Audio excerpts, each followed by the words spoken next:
Bring that forward some, Greg. Got you guys books everywhere. You. All right. Okay, you guys ready? Yep. Yep, here we go.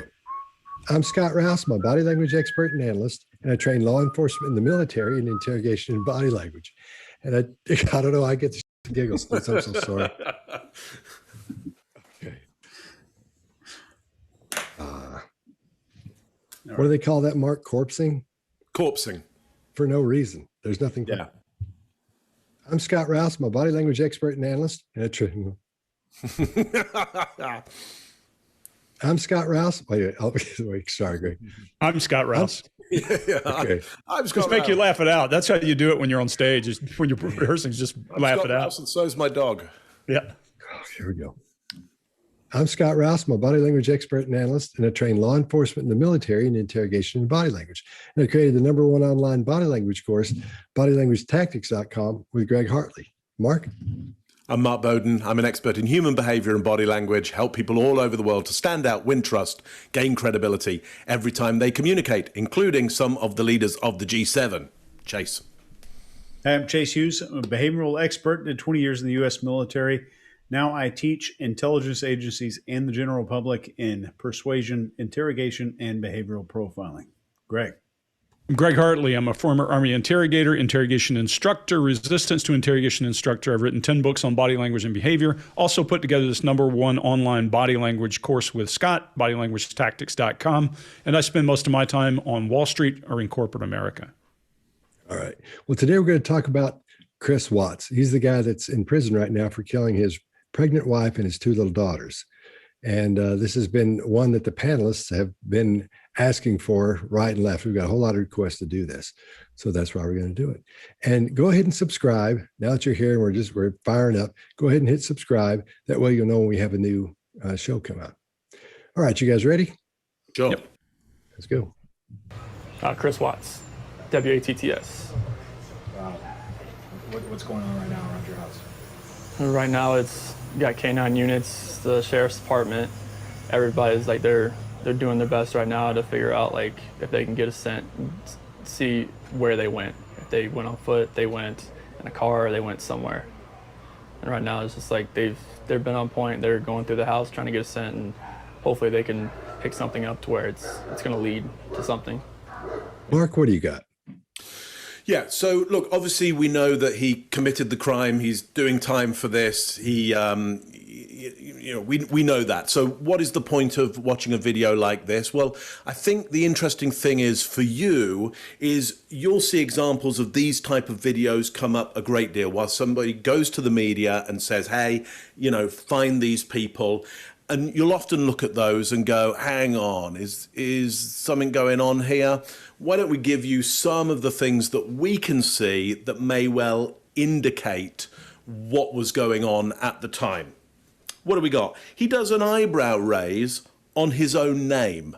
Now, that's not an indicator of somebody lying, but it's kind of interesting that saying his own name, he already wants some buy-in on something which is total fact. At this point, we know this is Chris Watts. The interviewer knows it's Chris Watts. Why that moment of recognition of buy-in? So notable there. He's already bound up here. We can already see he's bound up. There's no way his hands are coming away at the moment to do any kind of descriptor. And we've already got this pacifier gesture or movement of the kind of side-to-side stuff that's going on already. So already quite notable what's going on there. Eyebrow raised at the end there on to something. So he wants some kind of buy-in on the idea of something, but he's not naming any of the possibilities at this point. Early days in this interview, but I think already some notable elements. Most notable for me is the raise of the eyebrows on his own name. Scott, what do you got? Right. Well, we see that really strong eye contact just right out of the gate. Like you said, Mark, his arms already crossed. He's already in that adapter phase of holding on to himself. And he's doing what Greg and I refer to as romancer. There's a thing we've come up with that's called strip, and that's where we have the ways that a person being deceptive will engage with the person that's asking them the questions, or the person they're talking to. And STRIP stands for stancer, trancer, romancer, insulator, and prancer. And in this case, I won't go through all the definitions of them, but in this case, we're seeing what's called the romancer, and that's where they dead eye with you, and it's like, yeah, they lock eyes with you, and they pay attention. They're close. They're right on you as they're talking to you, so they can make sure you believe what they're saying. And if anything looks even just a little bit of a hint of wrong, they can start adding qualifiers to that. He doesn't start his swaying until he says to see where they went, and that's when he's talking about the dogs and the cops. So that's when he starts the swaying. Now, here in the beginning, if you just saw this at the beginning, you haven't seen the full interview, then you couldn't say, that shows deception, because we don't know it yet. It could be part of his baseline as you go along. So until you have all that information, which we'll have by the end of this, we can't say that is indicative of someone being deceptive, or he is. But in this case, we have to take that into consideration. You keep that information when you see these big body language movements happening. In his forehead, we see little or no movement in his eyebrow or his forehead, in his brow area. And something that's this emotion should be this emotionally charged, we're seeing nothing. We see nothing, not much eyebrow movement at all, except one of the parts where Mark was talking about where his brow went up when he said his name. So this is one of those things where we'll start tracking this, because throughout this, we'll see the hallmarks of a psychopath as we go through this. At the same time, we'll be gathering this information to see that he's being deceptive about all this. So remember, right out of the gate, you can't, this is where absolutists are created, where they say, oh, I know now, and he does this, that means they're lying. It doesn't mean they're lying or being deceptive. You have to watch and remember, as you go down, the questions happen. He only does this when he's talking about his family and that situation. That's when he starts the rocking back and forth. Otherwise, he's just straight ahead. He's just standing there straight. So that's what I've got for that. Greg, what do you got? Yeah, so let's talk for a minute about baseline, because I've watched this guy. There's actually another video of him before he gets in trouble in 2012 talking about how to maintain a strong relationship and not screw around on your wife and that kind of thing. Irony, whatever. But what we notice is this is kind of an adapter for him. This, I call it chained elephant, shifting weight from the right to left legs. Politicians do it when they're uncomfortable until they're coached. What we'll notice is that will change frequency. It will get faster and maybe even shorter and faster as he gets more stressed. That's an adapter and a way to release nervous energy. It's a way of making the uncomfortable comfortable. That's all it is. So we talk a lot about fight or flight on here. So let me talk for about 30 seconds on what fight or flight is. Your brain is pretty simple. It's there to protect your body, the body being the most important thing to the brain at the moment when you're in a bind. So the amygdala, what happens when you first get stimulus is the thalamus in your little brain sends a signal to the neocortex to say, hey, here's this thing going on. And at the same time sends that signal down to the amygdala. And there's one on each side of your head, and one's more responsible for positive memory, one for negative memory. But it gets the first vote, because that's why we're still alive, is if it mistakes a bear for a rock, you don't reproduce. If it mistakes a rock for a bear, well then, so what? And so the amygdala gets first vote, and it decides whether you go into fight or flight and whether you run away. That's quite simply it. And then it dumps hormones through the adrenal cortex and other parts of your body to start getting you ready to fight. And when it gets you ready to fight, it does a handful of things. It takes blood away from your skin, and it leaves it pale. It takes blood away from your digestive and reproductive system, so mucous membranes dry up, and there's signals to each of those running down vagus nerves and that affect your body. And then, of course, your blink rate increases because your eyes are dry and your eyelids are trying to wet them. And those are all things you can see from the outside. Now, it also causes you to try to make yourself comfortable because you're uncomfortable. Pupils dilate. There's other things that you really don't care about when you're watching somebody, like their bladder expands so they don't know they have to urinate and that kind of thing. But all of those pieces are tied to your autonomic nervous system and are there to protect the organism and make you get out of the way or fight back. We were just joking about fighting earlier. There's an interesting piece. What it does to you is turn off your thinking brain. That neocortex now doesn't matter, so the amygdala is running the show. And it will start taking away that brain.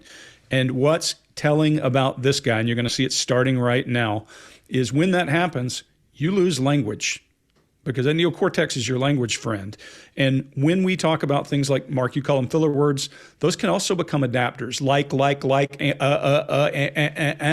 And when you run out of words, you start trying to make sense out of what you were saying. And we're going to see that a lot. So we're going to see him sway more. We're going to see his blink rate increase. We're going to see a bunch of things happen, but the words start clustering for those, and you'll find where he's starting to tell you lies. A few interesting things. He does show grief, almost a micro expression, just for a second there. But it's not profound. It's not what I expect when my wife and kids are missing. And he does a hard eye contact for persuasion. And then my favorite, he's talking about a dog being in the house getting a scent. When the dog barks, watch his blink rate. Tick, tick, tick, tick, tick. It's amazing to watch. Then he goes into a slight smile of helplessness. And the way you can see that smile of helplessness is the forehead has concern. The eyes are large because they're afraid. And you get that weird little smile. Those three things are not good indicators together. Now, we can't tell what's going on inside his head, of course, because we are not mind readers. We're reading symptoms. What I think is going on is, because now we know he killed his wife and kids, he's afraid of being discovered. Could there be a reason for him to have a smile of terror, discomfort, or fear because his wife's missing? Sure. But we'll see a lot more of these clusters, and I'll bring this up over and over and over as we see more of it. Chase, what do you got? Yeah, going with no context whatsoever. His behavioral table development score is a 12. But the definitive study on this was done by Yardley, Wilson, and Lines.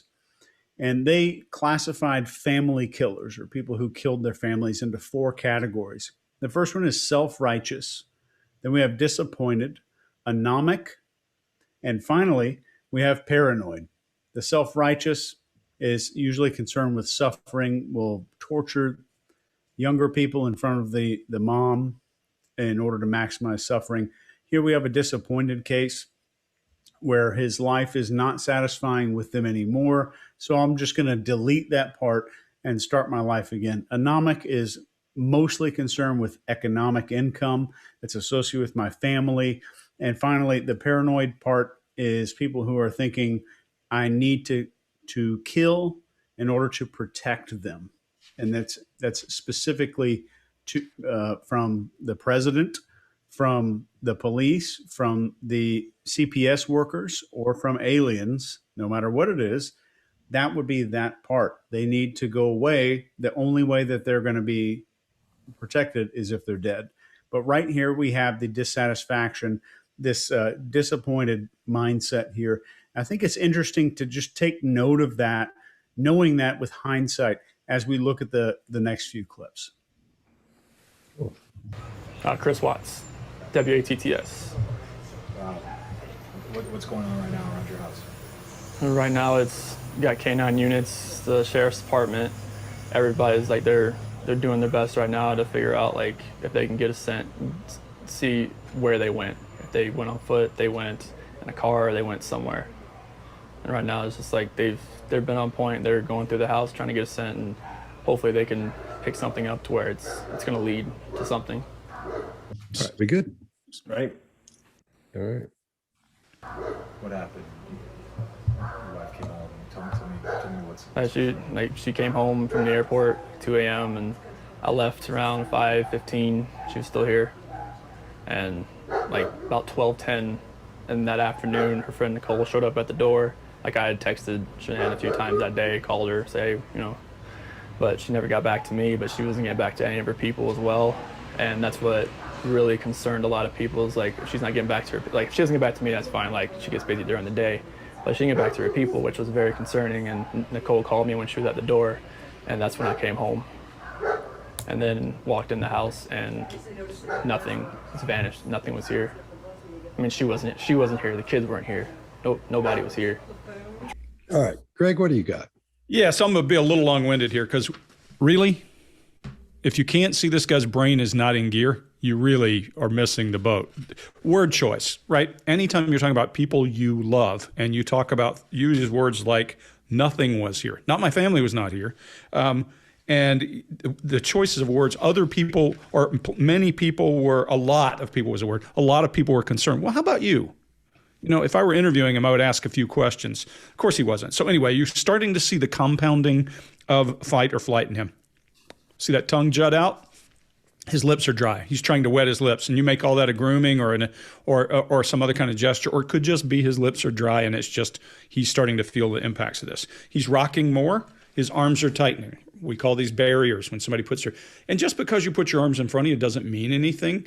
But most of the time when somebody is feeling threatened, they will put their arms in front of them and their hands will be free so they can get them loose and do something with them. If you're comfortable, you may cross your arms and just bunch your hands in. So just crossing your arms means nothing. But when you cross your arms and you're hugging your body and you're rocking, now it's starting to catch up with him. So I'm going to coin a phrase here for him. We'll call it his sway rate instead of his blink rate. How's that? And we'll look at his sway rate as we go forward. He also has increased respiration as he gets to a lot of people. And you'll hear him scramble for words as he gets to it. When he says a lot of people, then, it's no big, here's cadence shift when he says, no big deal that she wasn't talking to me, but her friends. Click, click, click. He fills that in very quickly. Too much information. And that's when I came home. Okay, where were you before that? What were you doing? Would have been my question there. And then he says, and the dog barks.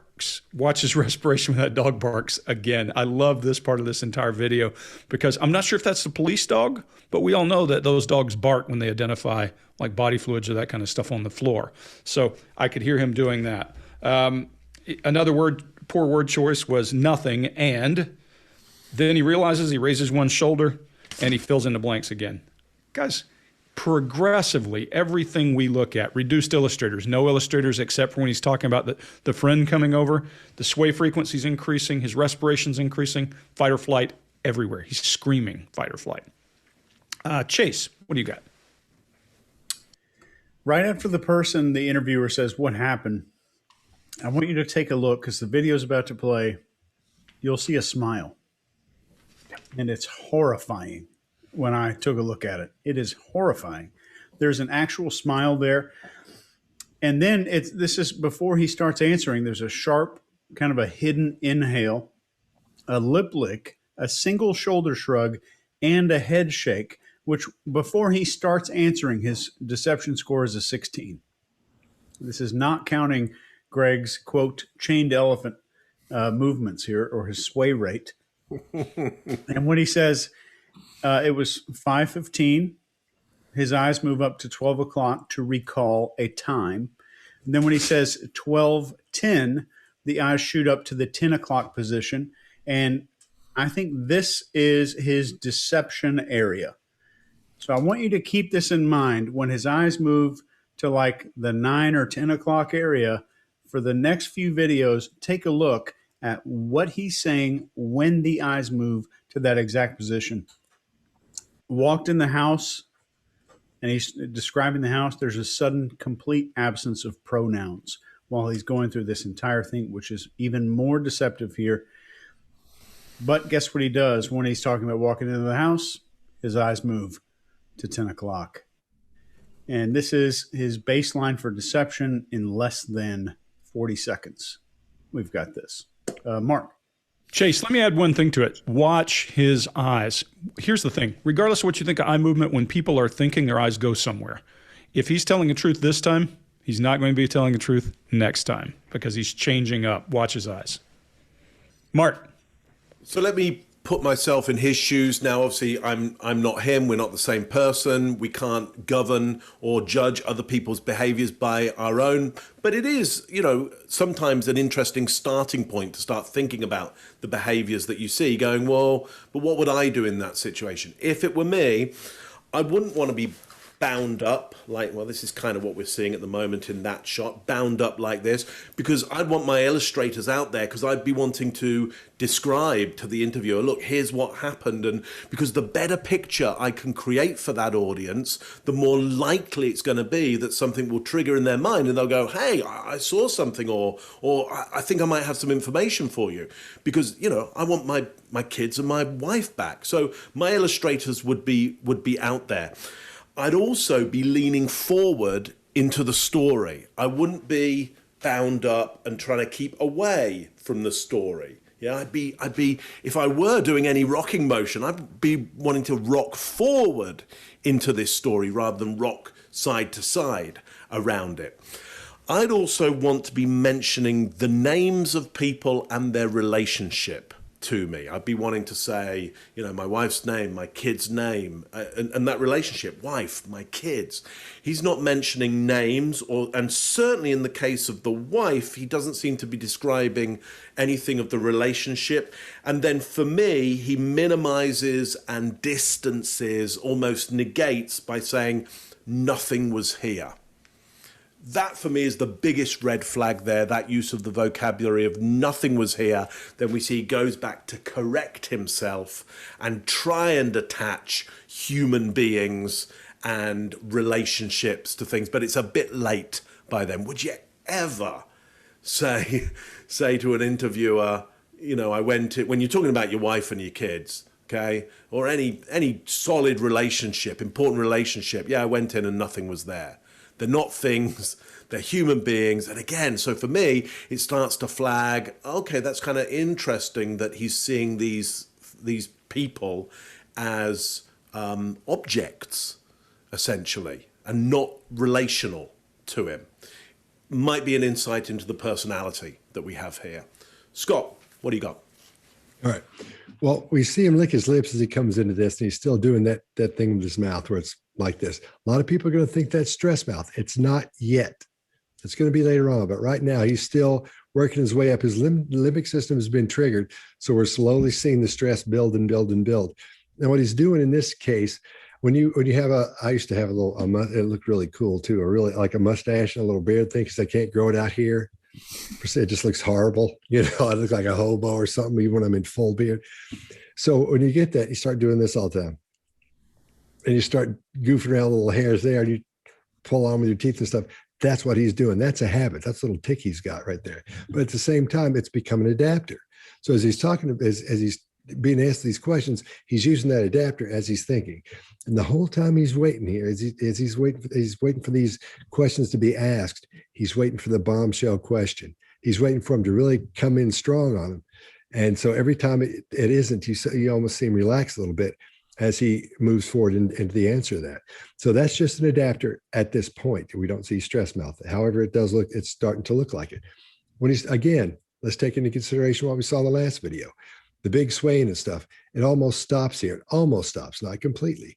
As he goes back and forth, as he's talking about the facts, when he's talking about the girl coming over or whatever the situation was, when he starts talking about facts, that's when he starts slowing down. But then it increases when he starts talking about the wife and kids. And that tells us there's an issue there. And if you pay close attention to it, you'll see this behavior goes in our pile of deception cues that we've seen so far. That we don't know for sure they are so far, a few of them that we've already seen, because we haven't seen enough to be able to tell yet, because there are no absolutes. But pretending we haven't seen this yet, we'll just say those look questionable. And we see those quite often when something like that happens. Then we have his blink rate. It's still slow. It's not, it flutters a couple of times, but nothing big, nothing major to go, oh, look, he's got, his eyes are fluttering because of this, that, or the other thing. We don't see enough of it yet. And his eye contact is still tight. He's still in that romancer groove that he's got going with this guy, trying to pay attention, making sure that the guy believes him and that everything sounds the way it should, because he's rehearsed this thing. He's rehearsed it in here. But I'm sure he's told the story quite often. So he's got a pretty good handle on how that story should go. But keep in mind, when he starts talking about facts, he slows the swaying down. But at the same time, when he does, he starts talking faster. Things speed up when he starts talking about the facts, the things that really happened. When he starts talking about talking to somebody on the phone, the girl came over, she did this, and he starts talking faster. Probably just to get that out of the way, because he doesn't need to think about that. So his baseline, I'm thinking, is probably a little faster than when he usually talks. But at this point, he's talking slower so he can pay attention to everything he says. All of these things we're seeing they suggest that he's heading into not limbic overload, but his limbic system is really firing up here. And he's really trying to keep it under control and trying to look cool. The only thing that's really bad on him is this swaying. And his sway rate is pretty much the same right now, but it's going. And we see it the whole time, except for when he's talking about or relaying facts, things that actually happened. What happened? Your wife came home. Tell me what's. She came home from the airport 2 a.m. and I left around 5:15. She was still here, and like about 12:10, and that afternoon, her friend Nicole showed up at the door. Like I had texted Shanann a few times that day, called her, say, but she never got back to me. But she wasn't getting back to any of her people as well, and that's what really concerned a lot of people. Is like, if she's not getting back to her, like if she doesn't get back to me, that's fine. Like she gets busy during the day, but she didn't get back to her people, which was very concerning. And Nicole called me when she was at the door, and that's when I came home.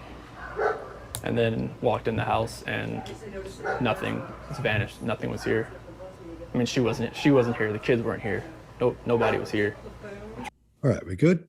Will you be posting those pictures of you with the moustache so actual panelists can decide if it did look cool? Because you just saying it looked cool, that's not evidence. So, how many times did you try calling her?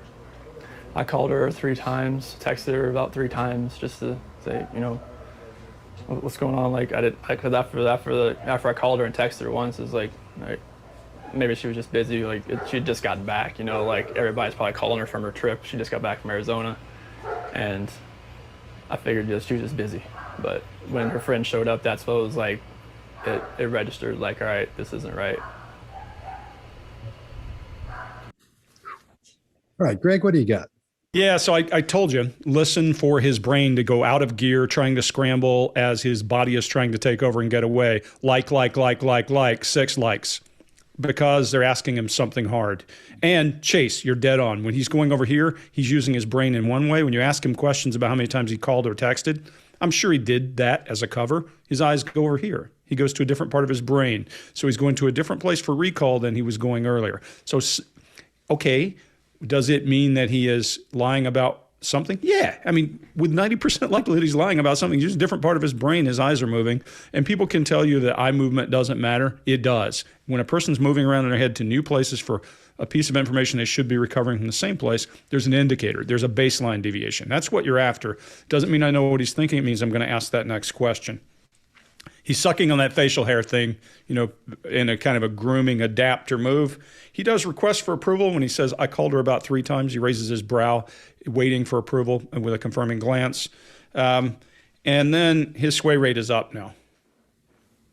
You're dead on earlier, Scott. When he's telling the truth or when he's stating facts, his illustrators come up, his sway rate slows, and his speech pattern comes up. So all that stuff comes up.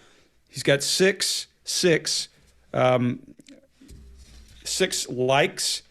He is looking around and he blinks and then makes hard eye contact again, back into romancer. And that's plenty for me. I don't think there's, this thing is so full. We'll all have plenty to talk about. Scott, what do you got? All right. Again, we are seeing that mouth adapter. It's not stress mouth yet, but we're getting close. It's going to happen a little bit later on. Now, we got to keep in mind this swaying thing we're seeing. This is, again, I want to say it one more time, this is how absolutists are born. When they see something, to go, that person's swaying back and forth, so that means they're lying. Remember, we saw it in that video on Chris Watts. So that's not what we're saying here. That's not what's happening. It just happens to be part of what's going on. Having said that, up to this point, we can say this is now showing us, it can be seen as a deception cue because of the way things have changed. When he's talking about his family, we would have noticed that he was swaying back and forth. When he's talking about anything else, he's talking about what are facts that we know are true already, not knowing his story. That's when he straightens up and slows down.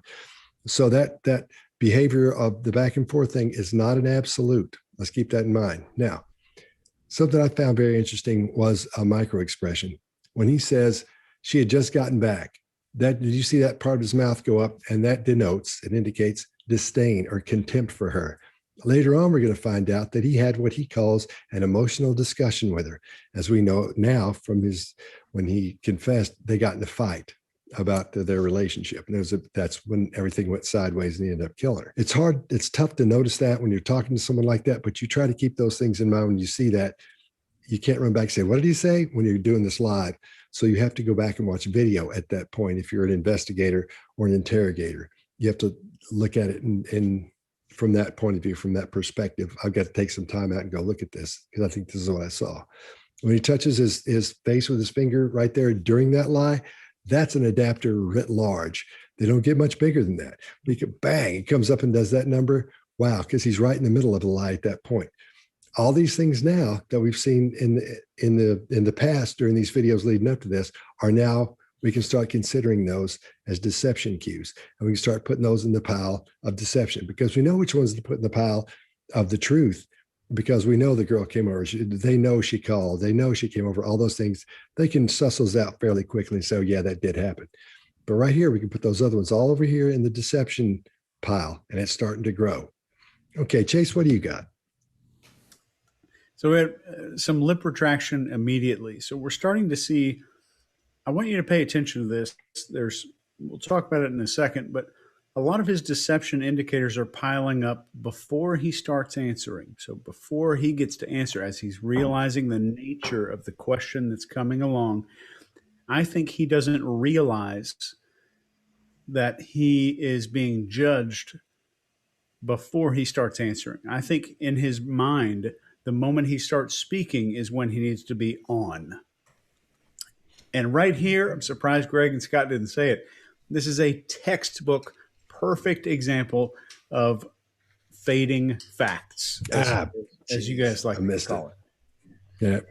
So the volume starts up here and ends out down here. So he starts the conversation and it just kind of trails off into the end. And he says, after I called and texted once with an eyebrow flash, a no head shaking, a single-sided shoulder shrug, facial touching, both shoulder shrugs, and eyes moving to that lie spot that we talked about earlier, which is 10, which is a 22 on the behavioral table of elements. And keep in mind, you just need an 11 to be judged as likely deceptive. He says, friend showed up, his eyes moved towards the front door of his house, which is over there. So this is just a physical reference. I don't think it is an eye movement whatsoever. And after his statement, if you're wanting to know when to look for blink rate for deception, it typically, about 60, 70% of the time, is after someone starts, or after someone finishes a statement, they're done talking to you, and now they're really nervous about whether or not you're going to accept it or whether or not you bought it. That's all I got. Mark? Yeah, good. Okay, yeah, exactly. Contempt, disdain, a little bit of anger as well in the canine there on, as you said, Scott, she just got back. I think it starts around she was busy, and then she just got back, and it grows over that. And then he gives it again on trip as well. So, you know, it red flags for me. There is something around getting back from that trip or the trip itself. And as Scott brought up, there's this idea of an argument, after that. So, good signal there. Yeah, that's all I got on that one. You know, I think this is a really good one for us to bat around, because what you just said, Scott, and what everybody is saying here, the absolutist would say he scratched his nose, he's lying. Okay, well, He touched his face, there's an adapter. Doing this, increasing sway rate. Doing this, increasing blink rate. We're looking for clusters, guys. Mm-hmm. This guy is wrapped up in clusters of behavior that indicate something in his little noggin is on fire right now. He's stressed. And that's what we're looking for. We don't know what, but we know because we know what he did. But if we were talking to this guy, we would all be digging into him pretty hard right now. Yeah. I'll throw one thing in here too. When he's talking about she didn't answer my calls or texts, and that's fine, I think he is explaining character that is missing. I think he's explaining and offering some self-control and nice guymanship that is not there. That's good. Good one. Okay. Yeah. All right. So, how many times did you try calling her? I called her 3 times, texted her about 3 times just to say, what's going on? Like because after I called her and texted her once, it's like maybe she was just busy. Like she'd just gotten back. Like everybody's probably calling her from her trip. She just got back from Arizona, and I figured she was just busy. But when her friend showed up, that's what it was like. It registered like, all right, this isn't right. We good? Yep. Do you think she just took off? Do you think? I mean, right now I don't even want to just throw anything out there. Like, I hope that she's somewhere safe right now and with the kids. But I mean, could she event? Could she just taken off? I don't know. But if somebody has her and they're not safe, I want them back now. Like that's what's in my head. Like if they're safe right now, they're gonna come back. But if they're not safe right now, that's the not knowing part. Like if they're not safe, last night I had every light in the house on. I was hoping that I would just ran over by the kids running in the door and just like barrel rushing me, but it didn't happen. And it was just a traumatic night trying to be here. All right, Chase, what do you got? We've got my favorite here: failure to make reasonable assumptions about events and suspects. And this is on the Reed Interrogation Manual, page 65. Quote, "It is natural to think about possible motives, perpetrators, or causes of events. Guilty people are going to be much more afraid to eliminate things from the pool, to eliminate suspects and potentialities from the pool. That's why we're not hearing him say the names of his kids, the names of his wives, the names of his friends, the location she could have gone. We want to make the pool as wide as possible. You need to search everywhere. I don't even know where to start." Does he like to ask himself questions? Yes. Yes, he does. This is another thing that is a deviation from his baseline. And he's exhibiting something that medically is called nystagmus here. In psychology terms, this is called a transderivational search, where his brain is trying to access, his file clerk is running around as fast as possible trying to access information. And this is processing. It's the closest you can be to being fully in trance when you're completely awake. And he's looking for data.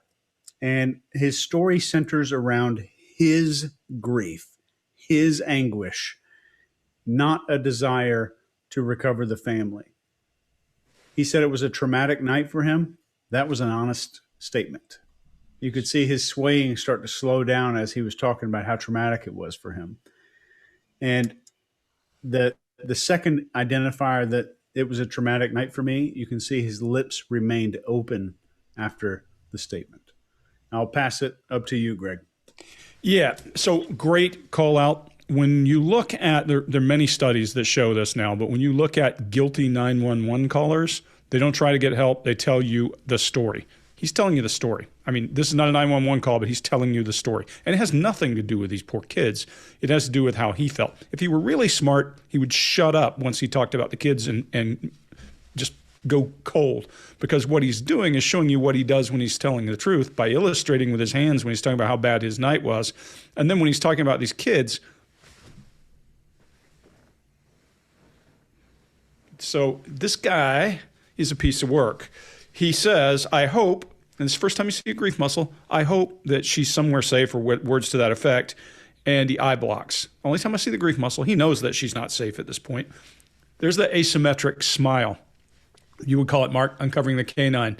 We know that anytime you've got the asymmetric expression on your face, it's disgust or contempt or some of that. And when he's talking about his wife, it's there. And then he almost assaults her character. Could she have abandoned?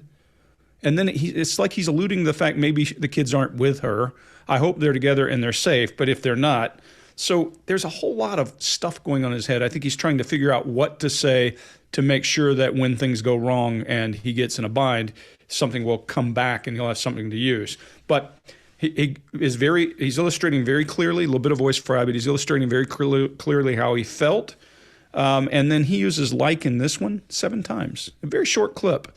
So we know his little brain is scrambling like a squirrel in the road trying to figure out which way to go. And his frontal lobe is not working, not sure how well it works when he is.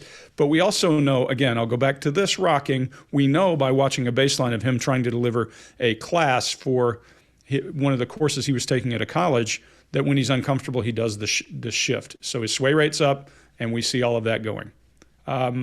Mark. Yeah. So again, if it were me, I would be worried that my wife and kids are missing. I would want to throw a lot of stuff around, throw a lot of options out there, and he says, I don't want to throw anything out there. And when he says, I don't want to throw, anything out there, we see that canine come up. Disgust, disdain, contempt, anger, elements of those possibly in there. The swinging from side to side has gone up. Now we've got to critically think some of the swinging. Understand by putting his arms here, he's raised his center of gravity. So anybody could swing if they put their hands high enough and try and stand still. The body will start swinging, but this is pronounced enough that clearly there is some tension in the legs that has to be exercised in some way. And because he can't get off and walk anywhere, he can't leave the interview, he's only left with this pendulum device going on. One notable thing as well, watching the reaction of the interviewer. Eyes dead set on that interviewer to work out how's that person responding to my story. And here we start as well for him to be framed as the victim here. He had a traumatic night. So poor me, had a traumatic night. He starts to put himself in that narrative as a victim there. So again, we'll feel empathy for him. We'll feel sorry for him. Our heart will go out to him. And that should dull our critical thinking around some of the discrepancies in the story or the behaviors that he's giving out here. Scott, what do you got? On this one, I'm not going to be able to, I'm disgusted. So I'm not going to be able to approach this from a non-emotional perspective and use foul language. So I'm going to pass on this one. Do you think she just took off? Do you think? I mean, right now, I don't even want to just like throw anything out there. Like, I hope that she's somewhere safe right now and with the kids. But I mean, could she event? Could she just taken off? I don't know. But if somebody has her and they're not safe, like, I want them back now. Like that's what's in my head. Like, if they're safe right now, they're gonna come back. But if they're not safe right now, that's the not knowing part. Like, if they're not safe, last night I had every light in the house on. I was hoping that I would just ran over by the kids running in the door and just like barrel rushing me, but it didn't happen. And it was just a traumatic night trying to be here. All right, we good? Yep. I'm gonna ask some kind of tough questions. Your relationship with your kids. Yeah, my kids are my life. I mean, those smiles light up my life. And there's like, I mean, last night, like during when they usually eat dinner, it was just like I missed them. Like, I mean, I missed telling them, hey, you got to eat that or you're not going to get your dessert, and just like you're not going to get your snack after. I miss that. Like, I miss them, cuddle up on their couches. They have like a Minnie Mouse couch and a Sophia couch that they cuddle up on and watch, Bubble Guppies or something. And it was just like, it was tearing me apart last night, and I needed that. I needed that last night, and for nobody to be here last night and to go into their rooms and know that I wasn't going to turn the rain machines on. And I know that I wasn't going to turn their monitor on. I know I wasn't going to kiss them to bed tonight. It was that's why last night was just horrible. I couldn't do it. I want everybody to just come home. Like, wherever they're at, come home. That's what I want.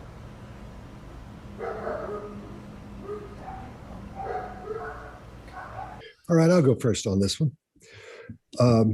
We're seeing that mouth habit again, and now it has turned into stress mouth at this point because he's hanging on to it there, and you can see him pressing down. You can see his lips pressing together there, and he's prepping again. He's prepping for the question. He's waiting for that bomb to drop.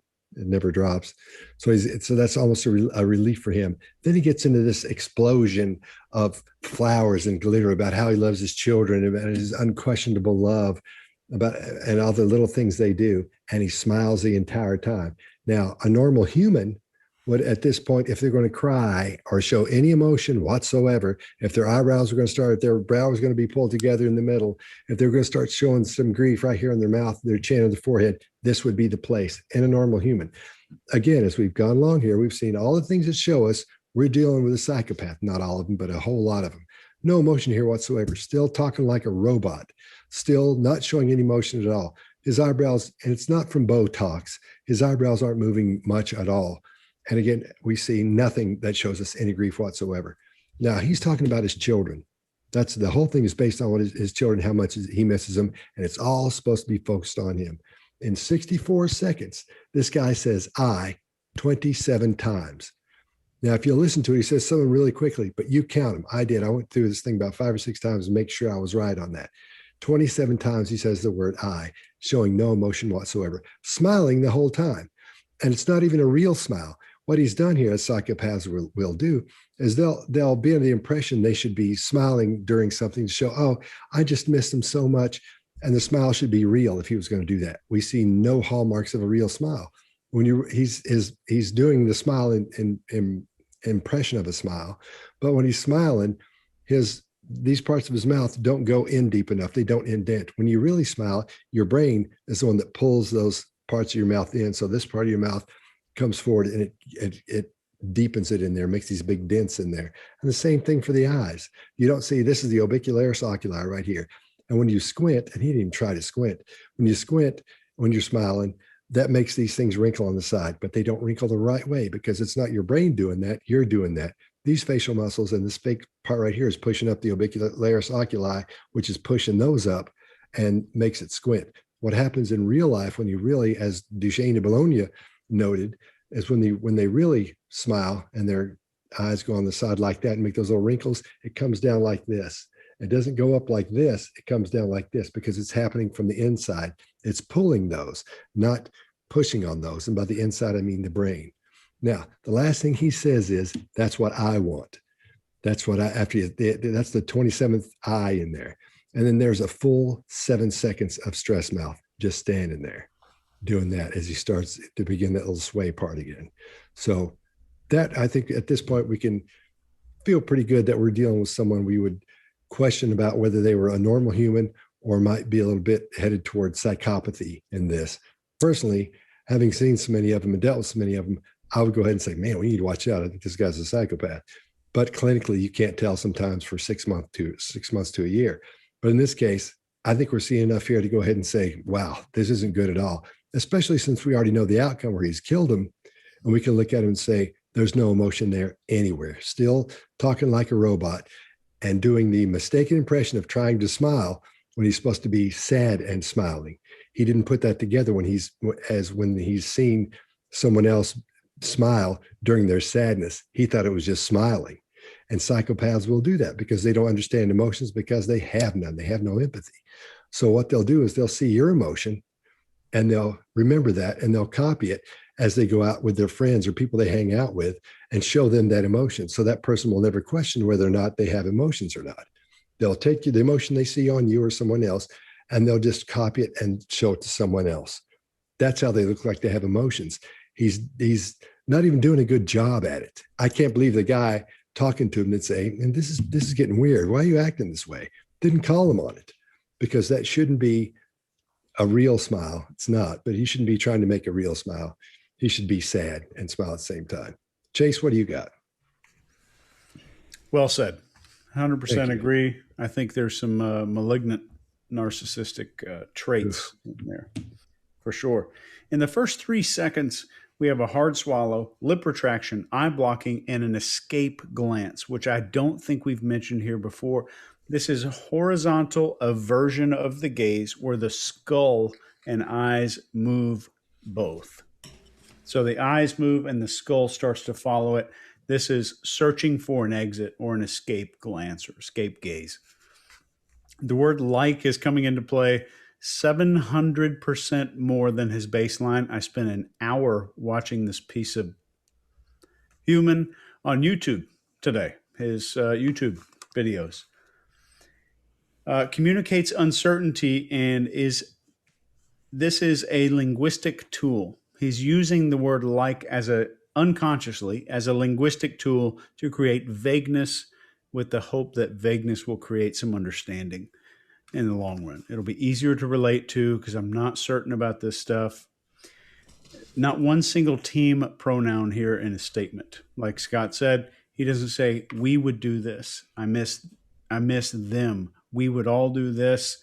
Us. We need us back together.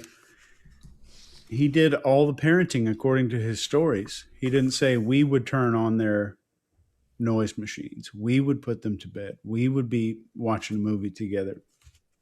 And he finalizes his statement with eye blocking, blink rate at 93 per minute. Granted, somebody might say there's a TV camera around, which might make him a little more nervous. The average TV camera blink rate when someone's on television is 21. Greg?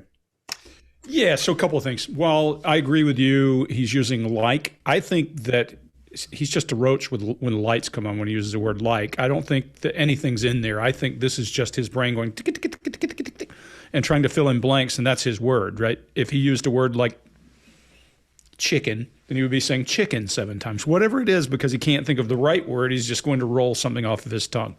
And if you watch his video, even when he was teaching this course, he has filler words all the time because when he's uncomfortable, he does that. So, Mark, you talk about Peach all the time. Let me talk for a minute about horses. Horses have this thing called weaving, and it's considered a vice. If you have a horse who has the weaving vice, you have to say, hey, this horse weaves because it wears their joints out, and they do this. And what you notice in a horse is that they do it when they're nervous. And the more nervous they get, the shorter the stroke and the more frequent it becomes. Watch what's happening. He's not swaying as smoothly. It's getting to be more frequent and shorter stroke. So interesting to watch the effects of stress on his brain, and you're seeing it, and Chase, you're hitting dead on. I call it oblique angling, that escape, that look away. It's the guy standing looking at his watch, looking past his watch to the bus that you were joking around with. It's that move, trying to get away, get that head out of the way. So, don't lead with your jaw. I have it on my notes as well. The only time he was really illustrating is he did say, I want them back. I'm sure he's thinking, what did I do? Not because he feels for them, because I don't think he has any feelings, but because he realizes this is going to come to an ugly end for him. I think he can see that with all those dogs in there. You watch his barriers get tighter, his blink rate just goes through the roof there at the end because he realizes that this thing is tightening in, and we're going to hear harder and harder questions as this goes. I can't say I feel any sorrow for him. Guys, if you wonder why we giggle about things like this, it's because comeuppance is a good thing for this guy. And so watching him do something stupid and look like a worm on a griddle doesn't bother any of us. It's just the way it is, and that's where we're at. Is that everybody? Or Mark. Yeah, I gotta go. Yeah, Mark. Yeah. So he's being torn apart. So he says last night he was getting torn apart, and he needed his kids. He said, I needed that. So to Chase's point, what we have there are some examples of narcissism where the others in his life are there in order to feed his well-being, his emotional well-being, or his practical well-being. Yes, if it's malignant narcissism and he's psychopathic, it's a really, really bad combination, the kind of combination that could potentially commit the kind of act that he did in the end, which is, if you know about that, it's pretty out there. Okay, so he says, I miss them. An optimist would say, I'm missing them right now. He says, I miss them. That has a finality for me that even if I didn't know the outcome, I would be going, why does he not have hope right now? What I've experienced with others in similar positions, but not the bad actors in this situation, is they hang on to an optimism, whether it's something religious or just a general optimism. They tend to form words around that. He doesn't. Seems very final. And then, so frames himself very much, again, as the victim here, with everybody else being part of holding him together and his well-being. The finality of I miss them. And then, I think as Scott was saying, we get this long lip compression at the end, which is nothing like we've seen before on I want everyone to come home. Huge lip compression on that. That's what I got on that one. Excellent. I'm gonna ask some kind of tough questions about your relationship with your kids. Yeah, my kids are my life. I mean, those smiles light up my life. And there's last night, during when they usually eat dinner, it was just I miss them. I miss telling them, hey, you got to eat that or you're not going to get your dessert, you know, and just like you're not going to get your snack after. I miss that. Like I miss them, you know, cuddle up on their couches. They have like a Minnie Mouse couch and a Sophia couch that they cuddle up on and watch, you know, Bubble Guppies or something. And it was just like, you know, I was, it was tearing me apart last night, and I needed that. I needed that last night, and for nobody to be here last night and to go into their rooms and know that I wasn't going to turn the rain machines on. And I know that I wasn't going to turn their monitor on. I know I wasn't going to kiss them to bed tonight. It was that's why last night was just horrible. I couldn't do it. I want everybody to just come home. Like wherever they're at, come home. That's what I want.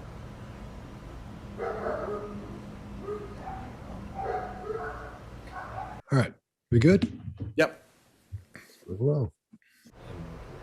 This might be a tough question, but did you guys get into an argument before she left? It wasn't like an argument. We had an emotional conversation, but I'll leave it at that. But I just want them back. I just want them to come back. And if they're not safe right now, that's what's tearing me apart. Because if they are safe, they're coming back. But if they're not, this has got to stop. Like somebody has to come forward.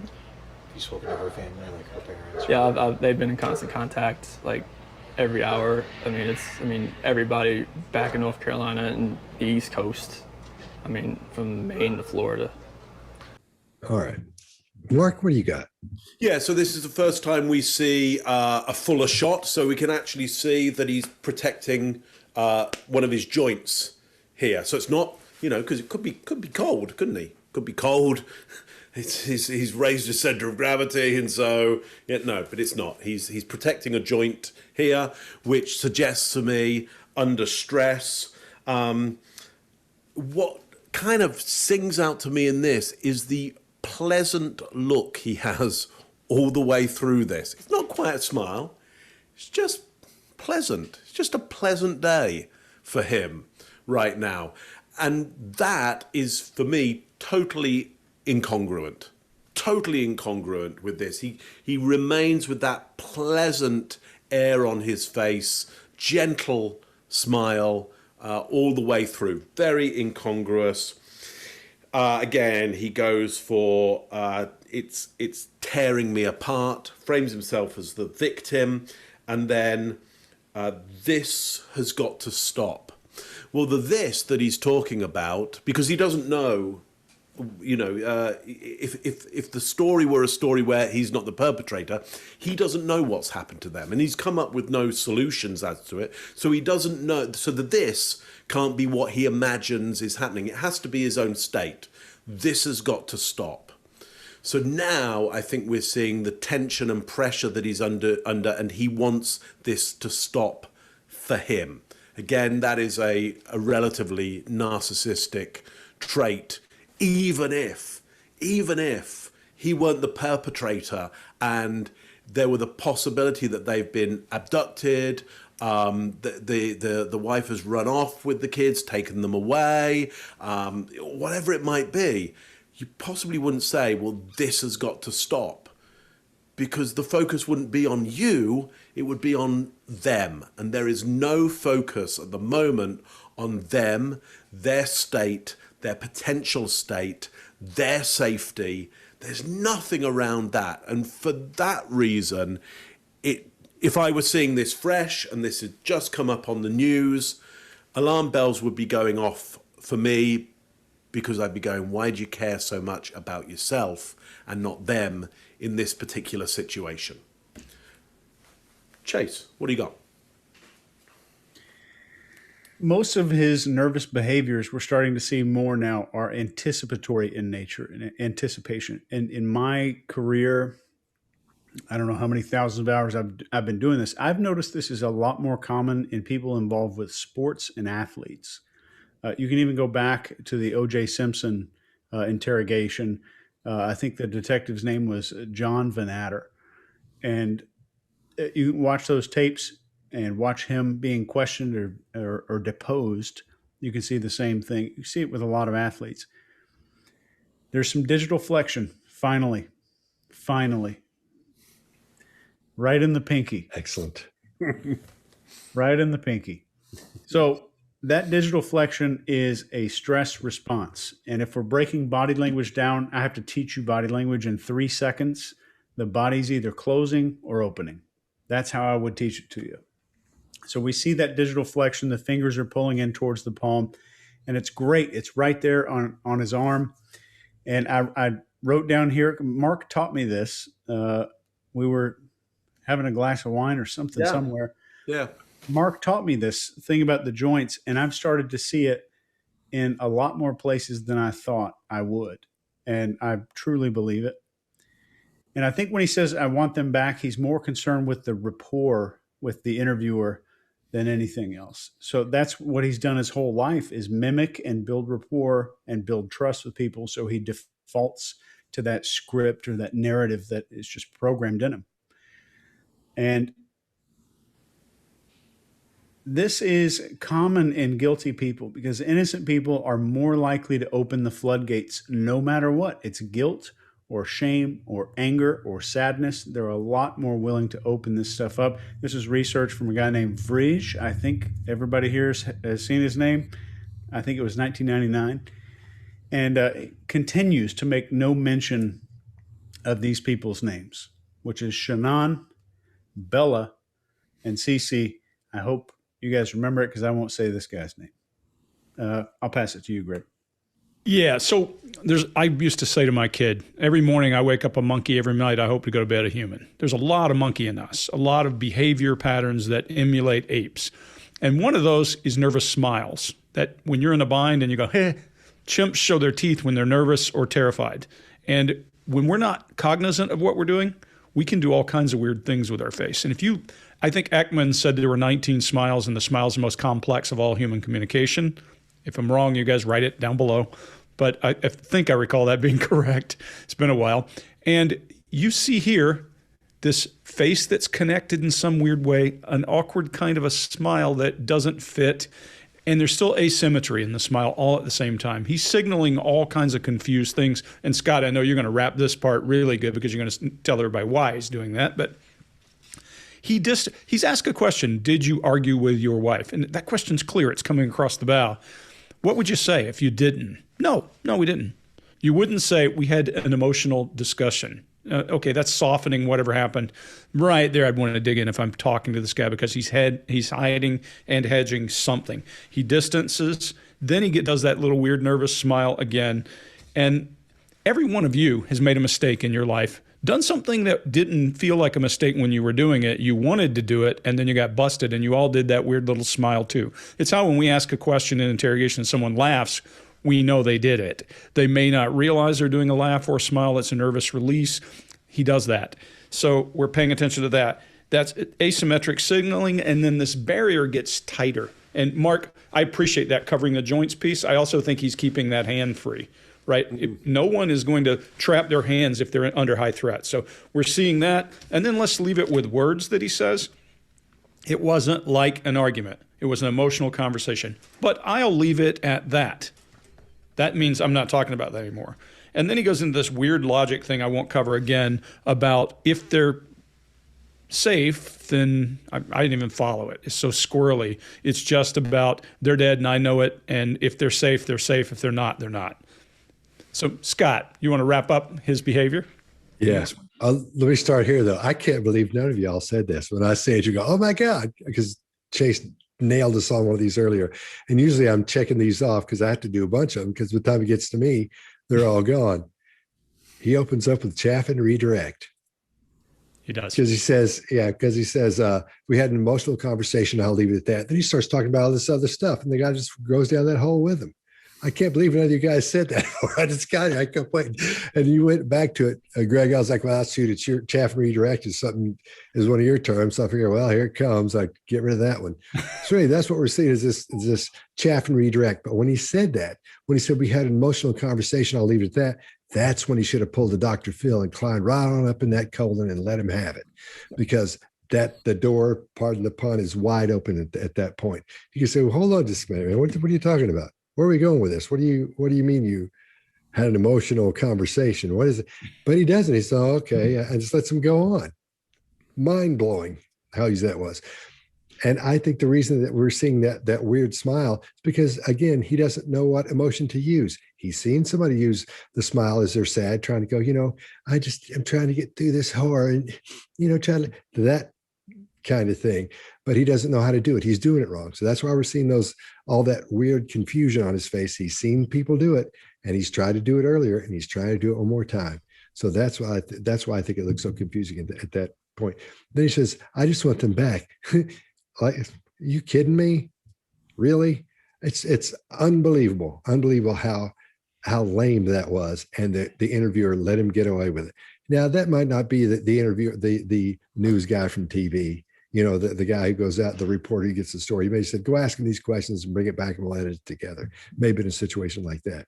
But if this guy is any kind of interviewer, he should be ashamed of himself for not stopping it right then and going, "Hey, man, we got to get into this. Hold on, everybody, check this out." Should have really gotten up his hind end on that one. And and then that same, going back again to wrap that thing up, that we're seeing the confusion because he doesn't know how to give the correct or proper emotion in this situation. He thinks he does, but he's doing it wrong. In other words. This might be a tough question, but did you guys get into an argument before she left? It wasn't like an argument. We had an emotional conversation, but I'll leave it at that. But I just want them back. I just want them to come back. And if they're not safe right now, that's what's tearing me apart. Because if they are safe, they're coming back. But if they're not, this has got to stop. Like, somebody has to come forward. You spoken to her family, like her parents? Yeah, they've been in constant contact, like, every hour. I mean, everybody back in North Carolina and the East Coast. I mean, from Maine to Florida. Right. We good? Yep. Florida. What is her parents saying to you? Like, They're just like if they need to get on a flight, just let them know. Because I mean, they feel helpless right now because they're on the opposite side of the country. I mean, Colorado is. I mean, you can't just drive around and look. I mean, it's just like you wouldn't really know what you're looking for. That's what the cops pretty much told me. That first day, I was like, I want to get out and drive around. They said, you wouldn't know what to look for. All right, Greg, what do you got? Yeah, so just a couple of things. Remember, we talked about the sway rate. It's not slowed, it's constrained. So he's moving. He does a request for approval, raises his forehead when he's telling you why he didn't go out and look because the cops told him he wouldn't know what he was looking for. His blink rate's up, and that's all I got. Scott, what do you got? All right. The like you just said, the swaying stops almost completely because he's relaying facts. Yep. He's talking about what happened there. So he's not worried. He's not got his family on his mind and doesn't have that set of information that he's been spewing out earlier that he has to worry about or pay attention to, or that's making his stress level go through the roof. And going back from the very beginning up to this point, we've seen when he's talking about family, when he's talking about things that happened, when he's talking about what the police did or what people are doing, then he's stopped swaying. He just stands there as he's talking. We see his illustrators get bigger, a lot larger. Usually when someone's being deceptive, you'll see the illustrators, as we've seen throughout these videos, come to a halt almost as he may be moving back and forth. Illustrators are the things you use to, your brain emphasizes specific words and phrases like I did just then. And so now he's swinging his hand around, making a slapping noise on his elbow, and going to the joint thing you guys were talking about. You'll also see people cover their knuckles and their fingers this way with the other hand. It does expose these, but they are covering them. Is an adapter, and they're also most of the time squeezing, but you'll see that as well when it comes to covering joints. And that's why then they rub their legs, it'll be on their knees, those style of coverings. All right, Mark, what do you got?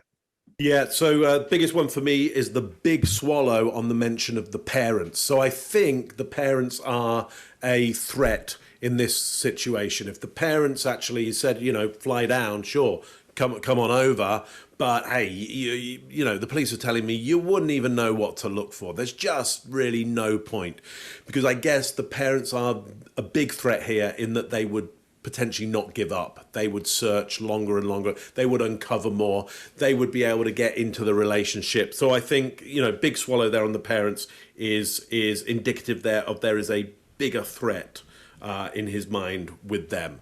Chase, what do you got? This little, didn't even have time to start a GoFundMe before any of this stuff. which some of them do. I think it's interesting. He's finding it easier to use his hands to gesture and talk about stuff because he's mostly telling the truth here. So there's 3 phases a person does that commit a crime. They go through 3 phases before they talk to the police most of the time. This is rationalization, projection, and denial planning. And this is from me, but the rationalization, I did this because. The projection, these are all the reasons. This is who could be responsible: the environment, my childhood, society, social media, all this other stuff. And then denial planning. I'm going to kind of craft a story or figure out, I'm just going to rehearse saying I didn't do it in the car on the way to the police station. So you kind of go through those 3 phases, and you see that he's in this 3rd phase. He's already got to this 3rd phase already. He's got his denials planned out. And I think a lot of what we're seeing here, keep in mind, we talk about how this stuff is very tactical and calculated, made to make another person feel a certain way. It's unconscious. He doesn't have some mastermind playbook on how to control human emotion. An idiot could do some of this stuff because he's been doing it since he was young. I just wanted to put that out there, that this is not a smart person. It's a person who has these innate skills, mostly due to a lack of emotion. What is her parents saying to you? They're just like if they need to get on a flight, just let them know, because I mean they feel helpless right now because they're on the opposite side of the country. I mean, Colorado is, you can't just drive around and look. I mean, it's just like you wouldn't really know what you're looking for. That's what the cops pretty much told me. That first day, I was like, I want to get out and drive around. They said, you won't know what to look for. Okay, we good? Yep.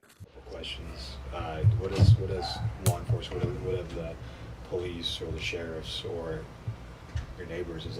What's police saying to you?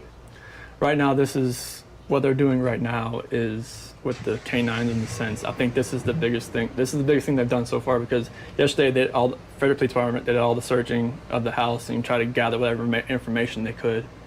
And with the detectives, officers, and sergeants, and today it's, obviously with all the activity that's around, it's there's a lot going on around here, and I really hope that all of this can lead to something positive. All right. Greg, what do you got? Yeah. So, Chase, when you're talking about why people lie, whatever they make up, whatever cause, they also have to think about how they're actually going to deliver the lie. And so Scott and I talk about a trigger. The trigger in this case is he killed his wife and family. So he had to start making up details already. And he knows where he's got strong or weak story. And you don't have to be smart to know that. If you say, hey, I went to work today and I went to this place, they might go there and check it. So he's trying to avoid all of that. And that's a style of avoidance. We talk about lies of omission. So he's had a trigger. He's fabricated what he wants to talk about. And he's deconflicted. He's not going to talk about work. He's not going to talk about anything. And every time he gets the chance, when he's pitching, when he's telling his lie, he's going to redirect and get away from it. And that's what he does here. When they're asking questions about what the police are doing, that's a rambling bunch of nothing. He has riveted eye contact. He's back Scott in Romancer, from what we talk about in true crime.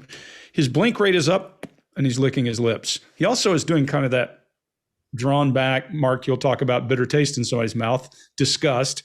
And he's swallowing pretty heavy. He's back to some facts because he jumped off the thing about his family, and he's now jumped off and he's talking about something else entirely. In this entire thing, I hope that something positive can come out of this. Well, if I were missing my wife and my kids, I would know what the positive thing I want to happen is. And I would be, somebody help me find my wife and kids. He knows that's not possible. So he's hedging. And I think you're right, Chase. He's not the sharpest tool in the drawer. So that's the way it is. Chase, what do you got? Yeah, so I think it's a non-answer to begin with, which is deceptive in its own.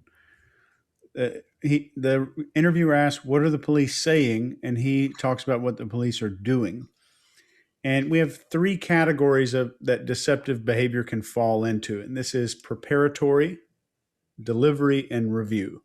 Like at the review phase, I'm looking, did you believe me? I'm assessing what I said. I'm planning what's going to happen next. And if you want to see it at the very beginning of this, as he realizes what the question is about, blink rate is over 100. You've been waiting for an example of this on the behavior panel. So the panelists finally get a chance to see what it looks like. Over 100 blink rate. Also, lip licking in preparation phase. More deceptive, hard swallow. I hope this leads to something positive, which is his innocence, is what he's thinking about. And his answer, his entire answer, is like a mental thesaurus. Like we have this and this and this, and here's another word for it, and they're doing this, and here's another word for that, and another word for that. So he's just trying to give out as much information as he can to sound smart, well-informed. Who the hell knows? I don't give a crap. Scott. Okay. All right. So as he's again, we hear that swallow. It's audible. You can hear him go as he swallows because they're starting to talk about the sheriffs and the police department, and law enforcement, and that's making him nervous. So we're seeing that limbic system.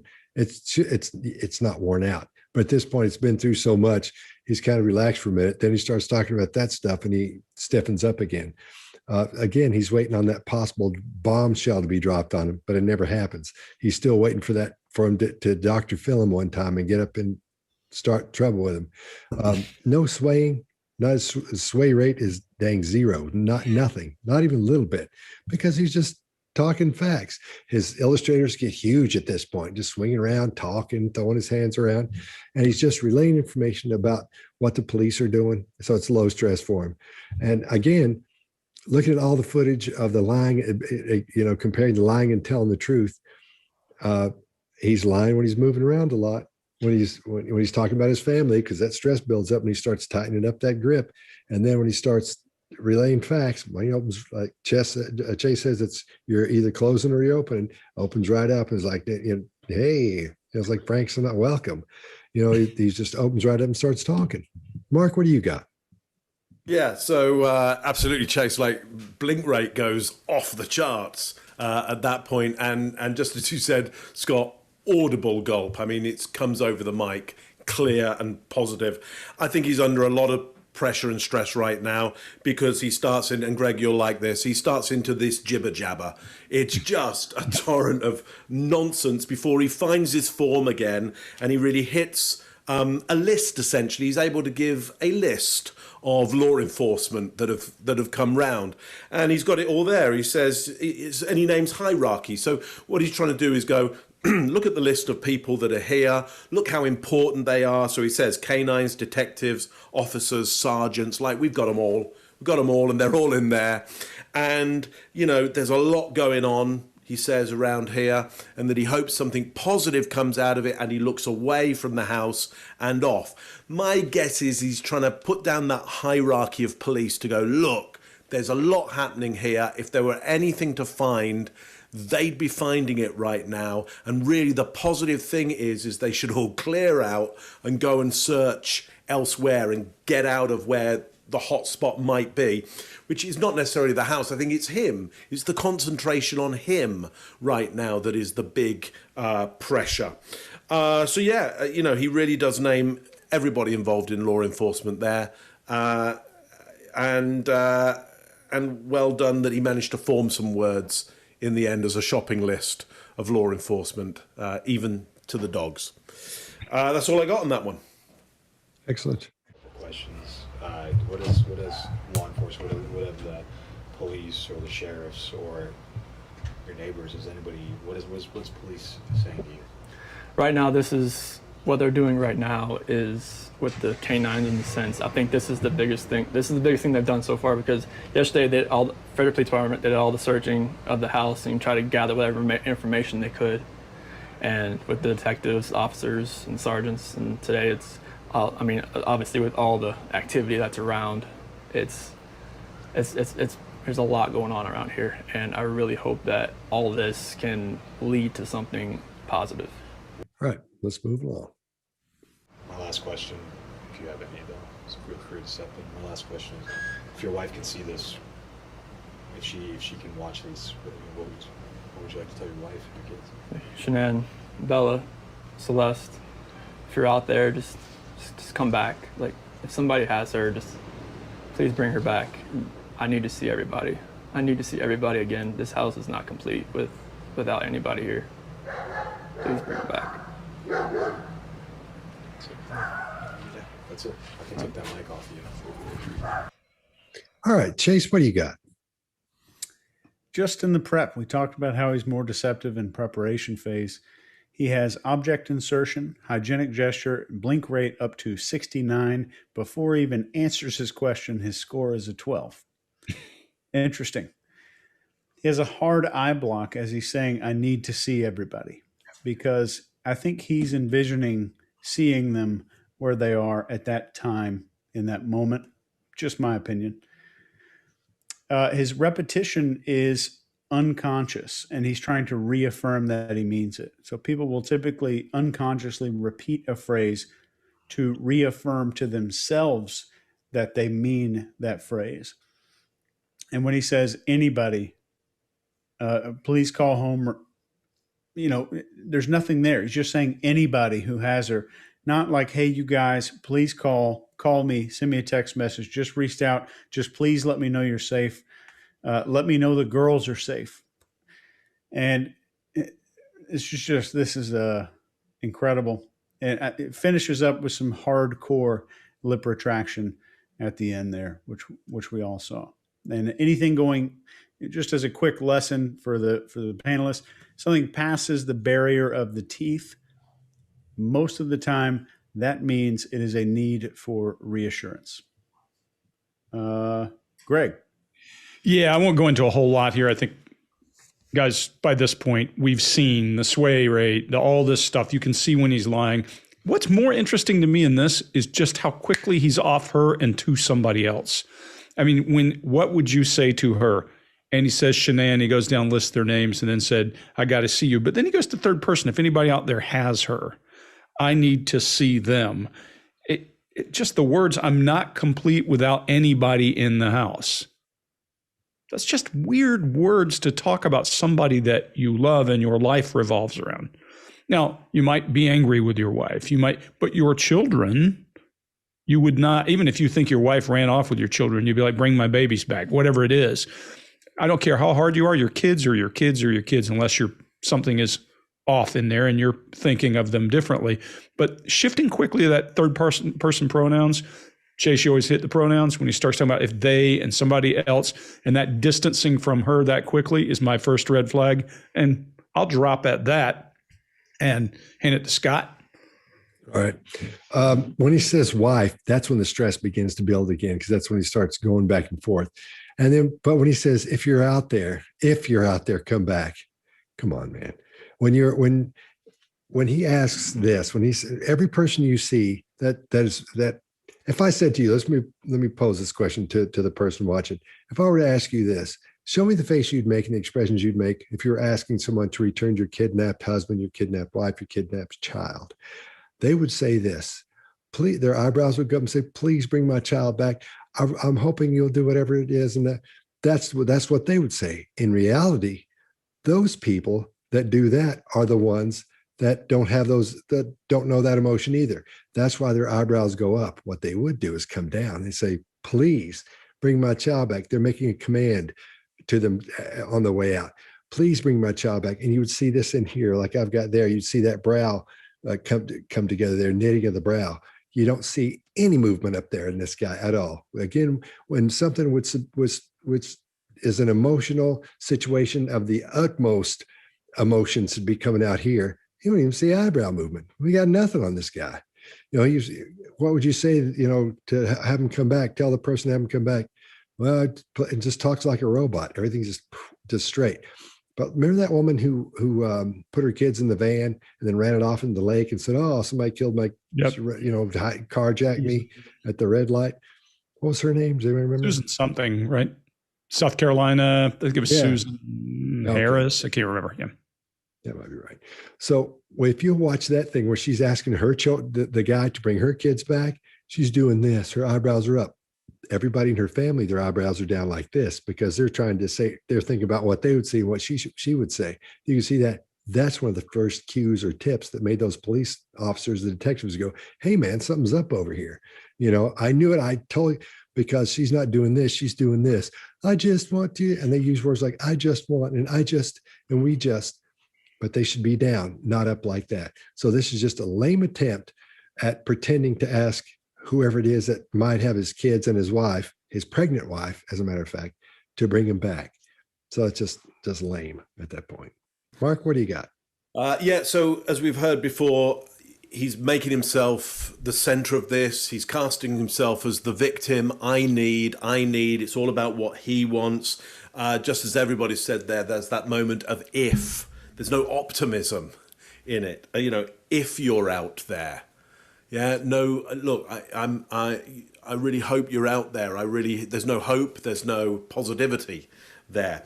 The biggest thing for me is when the interview goes down and the interviewer comes to collect the mic, we see his head move away. Now, maybe the interviewer has got into close proximity. We can understand that he might want to move his head away from there. Again, if it were me, I'd be looking the interviewer right in the eyes as they take off the mic, and I'd be saying, so look, when is this going out? What time does this go out? How often will it, whose show is it going to go on? Is there a way we can do another one of these? Like, do you know anybody else who could, like, I'd be asking for more help. I'd be saying, thanks so much for doing that. Politeness would be up. The need for more engagement would be up. Nothing. It's like he's done. It's like I'm done with this. There is a slight hint. Maybe it's me projecting, because I don't think I see it in the face. I don't think so, but I do get a sense of again disdain for this interview. It's something that he shouldn't have to be doing, and I think if you were truly in that position, you would be going, I'll do as many of these as is necessary. Like, do you want to do another one? Have you got everything that you need? Yeah, we don't see any of that. There, that's what I got. My last question, if you have any though, so feel free to step in. My last question is, if your wife can see this, if she can watch this, what would you like to tell your wife and your kids? Shanann, Bella, Celeste, if you're out there, just come back. Like, if somebody has her, just please bring her back. I need to see everybody. I need to see everybody again. This house is not complete without anybody here. Please bring her back. That's it. I can take that mic off you.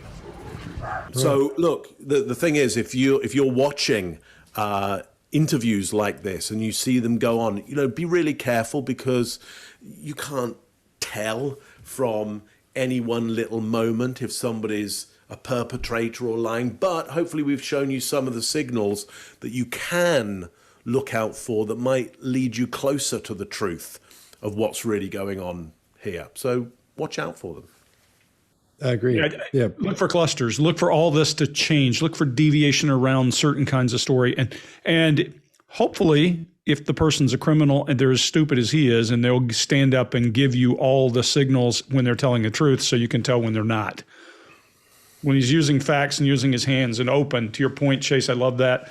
Open and closed. He's open when he's giving facts that you know are true. Those are control questions in interrogation. And then when he goes to things that you don't know about, he closes up and does the sway thing. So he gives us a baseline. It's a great thing. Yeah. And as we went through here, you saw from video 1, 2, 3, 4, 5, we saw these things happen over and over and over. And we could tell when he was being honest and when he was being deceptive. That shows you there are no absolutes. You can't just say because he's swaying, that means he's lying. You can't say because he's doing this with his mouth, that's not a deception or a cue for deception. None of these things in and of themselves by themselves mean squat. But when you start putting them together and you remember what happened, what he used to do in the older videos that's coming up and he's still doing them, that's how you put these things together. So when someone tells you every time you see this, it means they're being deceptive. No, that's not what it is. All right, why don't we throw it around the room and kind of give our percentages of deception. Mark, you want to go first? Yeah, I mean, I think it's interesting. I loved hearing from everybody this difference between the sway on deception and how it softens out during truth telling.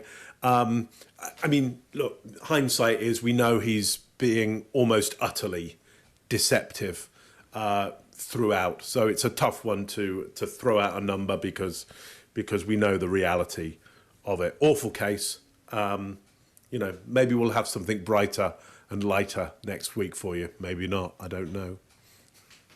Chase, what do you think? What percentage you got?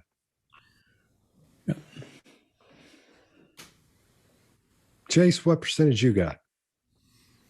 We know he's 100, and I think prison is way too good of a place for this guy. Yeah. However, maybe we can do something next week. Maybe another really juicy alien abduction or something for you guys. Sure. Greg, what do you give him percentage wise? Yeah. Okay. Did he tell any truth? Yeah, because we could tell from baseline. But that was not his story. That was just his ability to fill while he was thinking up details. So when it comes to his story, lie, flat lie. Nothing good came out of his mouth. He used truth only in a way to manipulate the interviewer. So I'm with you. 100% bad guy, done. I hope we don't see him again. Yeah. Scott, you want to wrap it up? Hey, I'm with you guys too. That's all we saw. The only time he was telling the truth is when he was telling who came over and who made a phone call and how the parents felt and what the police were doing. That was it. That wasn't part of his story. So if we take just his story into consideration, I give it 100% as well. 100% lying. That's a deceptive. That's a psychopath. Every card I have, every chip I have, I put it over on the psychopath side for that guy. All right. Please subscribe and hit the little bell so you know when we have a new video come out. They always come out on Thursdays, if not before. If I get them edited before on Wednesdays, they'll be out. So we'll see you next time. Thanks so much, guys. Well, The Behavior Panel. All right. Okay. You guys ready? Yep. Yep. Here we go. I'm Scott Rouse. I'm a body language expert and analyst, and I train law enforcement in the military in interrogation and body language. And I don't know, I get the giggles. I'm so sorry. Okay.